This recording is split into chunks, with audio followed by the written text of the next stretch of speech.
Welcome back, Sebastian here.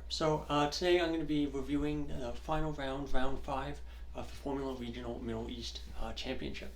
Final race of the season, been a pretty exciting season, and of course we have a champion to crown. So starting off with race 1, start with Tappinen on pole, Bador second, and Tappinen just needs to beat his title rival, Taylor Barnard, in order to seal the title. And of course, for Barnard starting P12, it would be a really tall task to beat Tappinen starting on pole. Really clear start for Tappinen. He stays in P1, while Zach David moves up to P2. Bador, unfortunately, taking his good qualifying and throwing it in the bin, has a really poor opening lap, and he's down to P6 by the end of that first lap. Barnard, on the other hand, had a really good opening lap, and he was up to P8. There was contact between Now and Bora, and I believe it forced both drivers to retire from the race. 24 minutes into the race, Bruno Delpino has damaged front wing and is kind of holding the rest of the field up.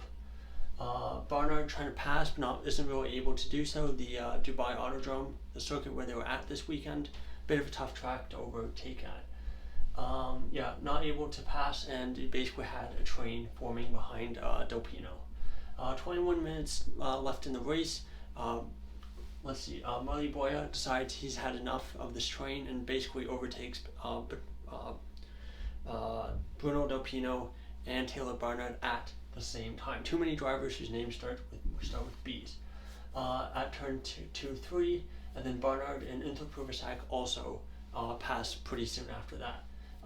And right after that, Bruno Delpino pits for a new front wing. At this point, because basically Delpino had held the whole field up for quite a few laps, there was a 4.2 second gap behind, basically in front of Marley Boya. And Bador was at 14th at this point, I believe. But actually, no, that doesn't, I'm not sure what that's supposed to. Anyway, Bador overtakes Wharton for P5. At turn 10, so good move there from Bador, kind of trying to make up for a really poor opening lap. 10 minutes to go, good battle for P11 between Canado Lay and Enzo Pujo, two drivers who are kind of making the step up, I believe, in the last race. They would have more battles on track this weekend. 2 minutes to go, Lyle makes this really strange overtake around the off track, basically around the outside of the 50-meter board at turn, what turn was this? Turn 14, and basically overtakes a car, I believe one of the back markers. But unfortunately for him, he was still a lap down. I guess he must have had to come into the pits at some point in the race. Final lap, Tappinen takes the checkered flag. He wins and becomes Formula Regional Middle East champion as a rookie with 2 races to go. So very, very impressive season by Tappinen. So your top 10 from that opening race was Tappinen, David, his teammate. Third was Ugo Chukwu, 4th Kamara, 5th Bador, 6th Wharton, 7th Boya, 8th Barnard, 9th Inter Proversac, and 10th Emerson Fittipaldi Jr., of course the son of double Formula One world champion Enzo Fittipaldi, or Emerson Fittipaldi, Race 2, Fittipaldi, of course, because it's reverse grid, starts on pole. Inter Proversac P2. He goes down the inside of the opening corner and he takes the lead of the race there. 4 cars basically go off track, I believe at turn 14, and Pierre, one of the newer drivers to the series, basically hit the back of Zhao, and then there's kind of a concertina effect and it hit 2 more cars, Isaac Barashi and Veselajo as well. Safety car comes out, and then Rafael Kamara was under investigation for a jump start. Or no, not Kamara, Carrasco. Yeah, Carrasco under investigation for a jump start. It was a pretty clear jump start. You could tell right away from the opening, from the start of the race, that someone had made a jump start. So it turns out it was him, and given a pretty clear slam dunk penalty, 10 seconds there.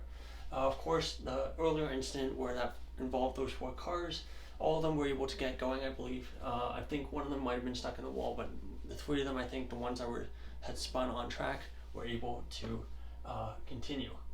90 minutes to go, safety car comes in, Boya overtakes Fittipaldi for P2 at turn 10, 18 minutes to go, Liu and Absakaba make contact, and they were basically stopped off track in one of the runoff areas. Tappanen overtakes Ugo Chukwu for P6, and then safety car is brought out to deal with those two cars stopped in the runoff area. 10 minutes ago, safety car comes in. Niall, who's had a really excellent race, who started 29th on the grid, of course, after DNFing the first race, was up to 14th at this point. So, a really impressive race for him up to this point.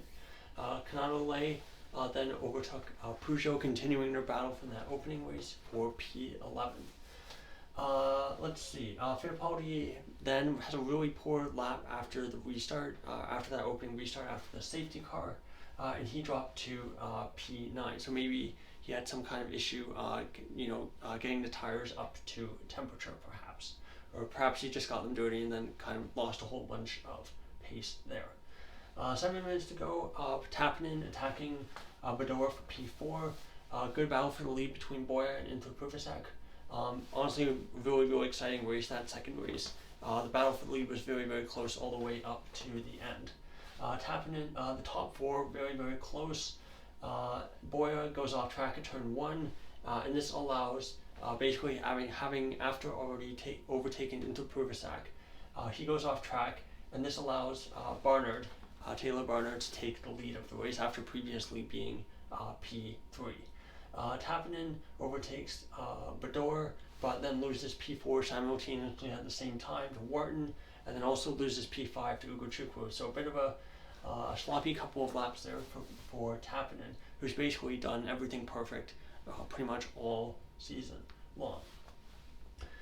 Let's see, Bador then, after kind of going off track after being overtaken by Tappanen, then spins on the very, very sandy runoff area. Bit of bad luck there, but still, then basically loses a ton of positions as well. Final lap, Barnard takes a checkered flag. Boya was given a 5-second penalty, I believe, for not, basically, when he went off at turn 1, he rejoined at turn 2. And it's very clear that this weekend they have to go to the other side of the cones.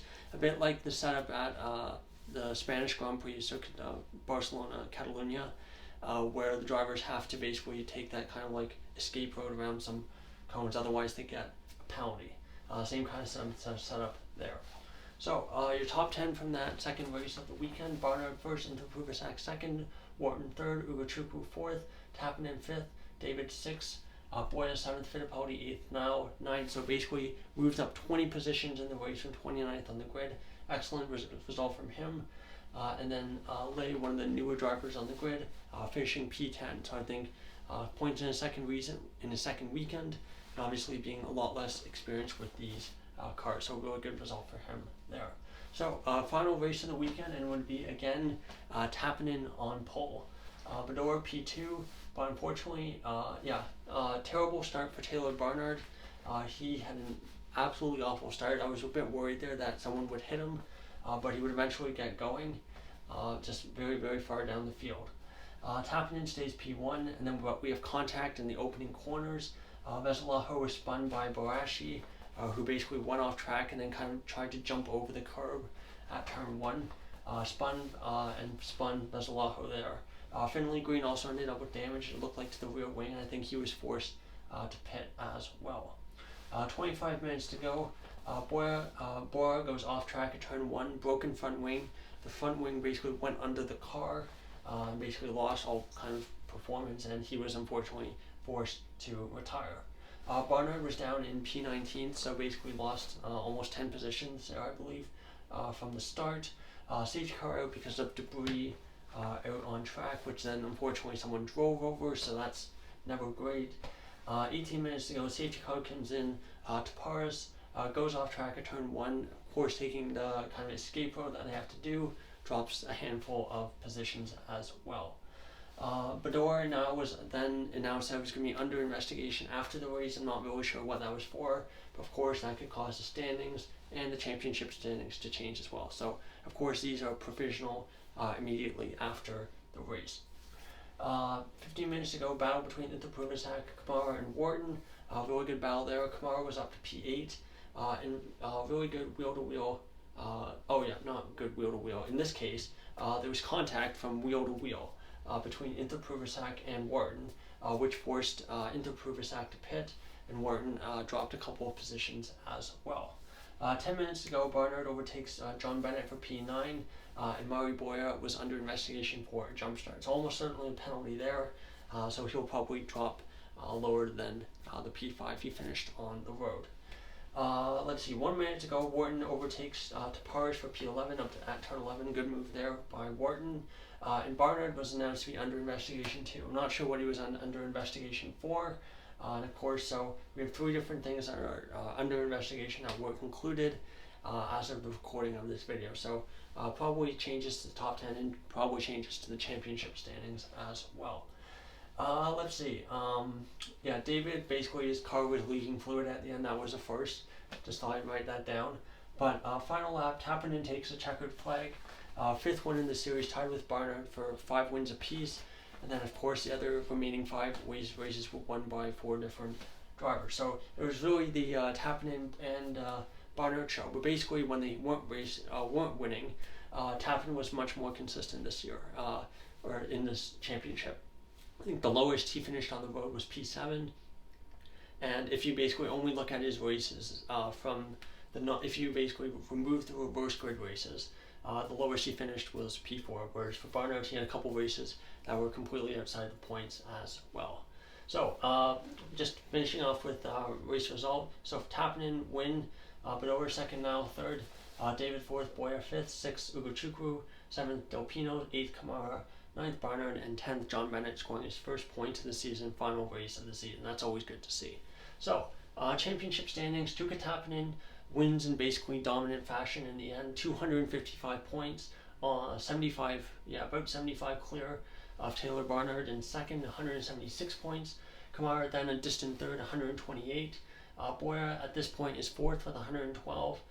Zachary David also with 112. Wharton 111. Ugochukwu was 7th with 105.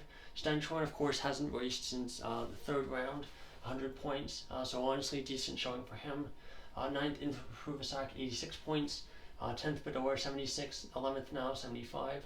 12th Boyer, 49. 13th Lindblad, 33 again. Like Stenshorn, hasn't raced since round 3. Taparis in 14th with 21. 15th Afkazava with 20. 16th Delpino with 18 points. 17th Vernicella, 14 points. 18th DePaulo, 8 points. 19th Lyle with 7. 20th Fittipaldi with 5 points. 21st Maschio with 2. 22nd Lay with 1. 23rd Bennett with 1. And then Carrasco and let's see, Peugeot with no points. And that's just the top 25. I think there was more than 30 drivers in the championship. I figured, might as well only bother with the top 25. So that's all for really coverage for Formula Regional Middle East. Pretty interesting series. I thought the racing was good. I remember I watched the series a couple years ago, I think 2021, the year that Joe basically randomly decided to drive in it for super license points. Obviously benefited him as it basically gave him the points necessary to jump to F1 in 2022. Of course, I think racing was decent. Drivers were honestly pretty good. A mix of F2, F3, Formula Regional drivers as well. So I don't know if I'll be doing more Formula Regional this year. It really depends on if I have time or not. But still, it's a lot of fun. Of course, there's not really a whole lot going on, so that's why people watch this series. But anyway, thank you so much for watching, and goodbye.